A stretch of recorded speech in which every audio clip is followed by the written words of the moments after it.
Kalau cermin kereta korang depan ada crack macam ni, tengok video ni sampai habis. Let's go. Review kali ni aku nak memperkenalkan korang windscreen repair resin. Okey, fungsi dia untuk membaiki. Kalau cermin kereta korang ada crack kecil ataupun mungkin ada stone chip ke, dia boleh membantu menghilangkan crack tu. Cara nak guna resin ni senang je. Korang ambil satu jarum, korang bersih-bersihkan tempat crack tu, korang korek-korek sikit lah, and then korang ambil kain bersih dan lap sampai bersih.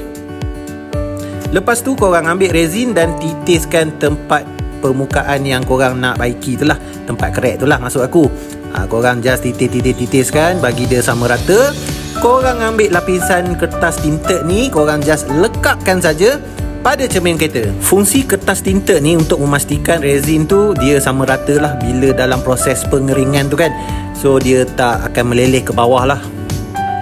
Langkah seterusnya, korang kena jemur cermin kereta korang bawah matahari selama 10 hingga 30 minit sampai resin tu kering. Bila dah kering, korang cabut kertas tinted tu dulu. Ambil pisau yang dah disediakan sekali tu, korang kikis-kikiskan resin yang dah kering tu sampai bersih, sampai rata. Pastikan tiada resin yang tertinggal lah. Ambil tisu atau kain bersih, korang just lap je lah sampai bersih.